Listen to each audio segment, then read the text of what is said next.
Student, তোমরা যারা ক্যালকাটা ইউনিভার্সিটির আন্ডারে থার্ড সেমিস্টারের ছাত্রছাত্রী আছো এবং তোমাদের ইতিহাস সাবজেক্টে অনার্স আছে, তোমাদের জন্য আজকের ক্লাসটা খুবই গুরুত্বপূর্ণ। আজকের ক্লাসে তোমাদের এসএসসি 3 পেপারের 100% কমনযোগ্য সাজেশন নিয়ে আলোচনা করব। তবে কেবলমাত্র সাজেশন নয়, সবথেকে গুরুত্বপূর্ণ একটি 30 নম্বরের প্রশ্নের উত্তর তোমরা আজকে ক্লাসে পেয়ে যাচ্ছ। সাজেশনের সবথেকে গুরুত্বপূর্ণ যে 30 নম্বরের প্রশ্ন, ওই প্রশ্নের উত্তরও তোমরা আজকে পাচ্ছ। তবে প্রথমে তোমরা সাজেশনটা ভালো করে বুঝে নাও, কি প্রশ্ন তোমরা করবে পরীক্ষার সময়, এবং তারপরে আমি প্রশ্নের উত্তরটা তোমাদের দেখাচ্ছি। এবং ওই একটি প্রশ্ন অ্যান্সার যেটা দেখাবো ওটাই তোমাদের কমন আসবে পরীক্ষায়, ঠিক আছে? চলো প্রথমে সাজেশনটা বোঝো। তোমাদের কোয়েশ্চেন প্যাটার্ন তোমরা জানো, তাও একবার মনে করাই। টোটাল 50 নম্বরের পরীক্ষা হবে এসএসসি 3 পেপার। সেখানে 30 নম্বরের একটি প্রশ্নের অ্যান্সার করতে হবে এবং 10 নম্বরের দুটি প্রশ্নের অ্যান্সার করতে হবে। এটা হচ্ছে কোয়েশ্চেন প্যাটার্ন।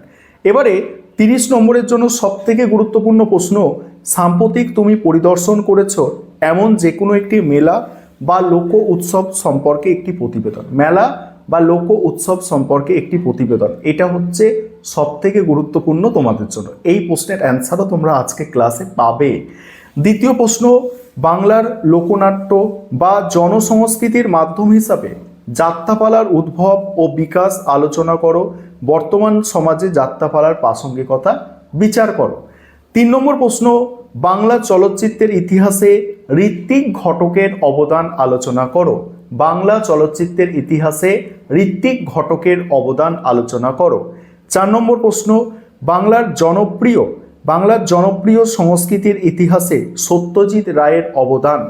বাংলার জনপ্রিয় সংস্কৃতির ইতিহাসে সত্যজিৎ রায়ের অবদান মূল্যায়ন করো। তারপরে হচ্ছে বাংলার লোকনৃত্য হিসাবে ছৌ নাচের বৈশিষ্ট্য। বাংলার লোকনৃত্য হিসাবে ছৌ নাচের বৈশিষ্ট্য, উদ্ভব ও গুরুত্ব আলোচনা করো। এই 5টা প্রশ্ন মোটামুটি সবথেকে গুরুত্বপূর্ণ এখানে থাকছে।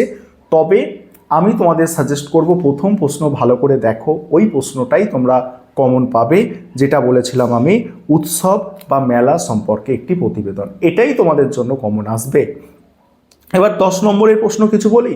10 নম্বরের কোনগুলো তৈরি করবে শুনে নাও, তারপরে তোমাদের আমি ওই মোস্ট ইম্পর্টেন্ট প্রশ্নের অ্যান্সারটা দেখাবো। দেখো 10 নম্বরের প্রথম প্রশ্ন, জনপ্রিয় সংস্কৃতি বা জনসংস্কৃতি বলতে কি বোঝো, যেটাকে ইংলিশে বলে পপুলার কালচার। কি বোঝো এটা বলতে? এর প্রধান বৈশিষ্ট্য আলোচনা করো। দ্বিতীয় প্রশ্ন, বর্তমানে জনসংস্কৃতিতে সোশ্যাল মিডিয়া বা সামাজিক মাধ্যমের প্রভাব আলোচনা করো। 3 নম্বর প্রশ্ন, বাংলার লোক সংস্কৃতিতে ভাওয়াইয়া গানের গুরুত্ব ও বৈশিষ্ট্য আলোচনা করো। 4 নম্বর প্রশ্ন, বাংলা চলচ্চিত্রের ইতিহাসে তপন সিনহা বা অরুণ মজুমদারের অবদান। 5 নম্বর প্রশ্ন, ঐতিহাসিক ঘটনার ওপর নির্মিত যে কোনো একটি বাংলা সিনেমা বা থিয়েটারের ওপর সংক্ষিপ্ত প্রবন্ধ।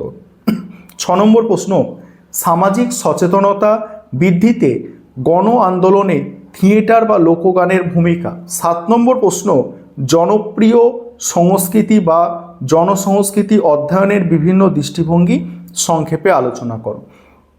পরের প্রশ্ন, বাংলা লোকনৃত্য হিসাবে গম্ভীরা নাচের ওপরে টিকা। এবং শেষ প্রশ্ন, বাউল সাধনায় লালন ফকির বা পাঞ্জু শাহের অবদান আলোচনা করো। এই হচ্ছে তোমাদের কমপ্লিট সাজেশন।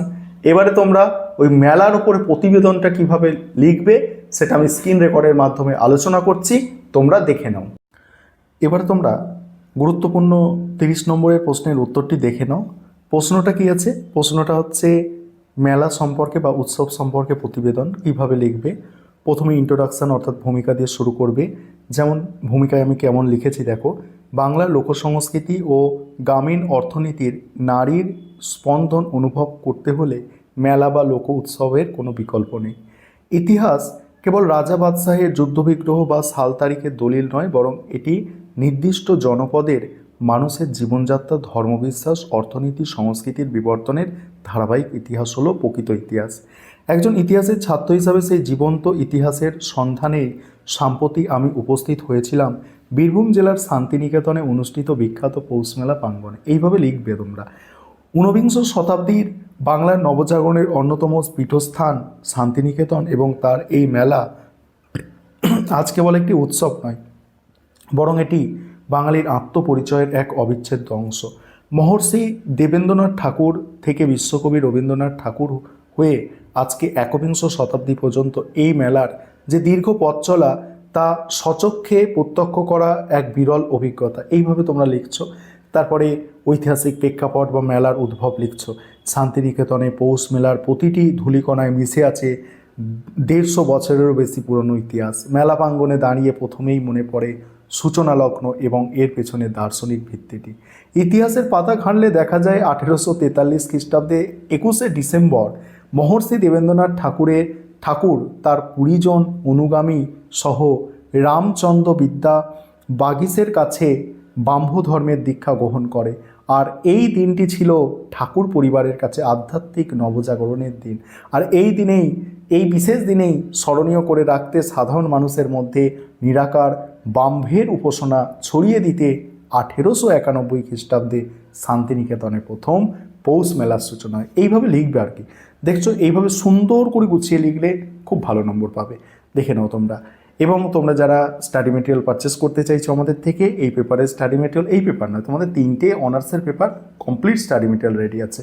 তোমরা স্টাডি মেটেরিয়াল পারচেস করতে চাইলে অবশ্যই তোমরা স্ক্রিনে দেওয়া নম্বরে যোগাযোগ করে আমাদের থেকে স্টাডি মেটেরিয়াল পারচেস করে নিতে পারো।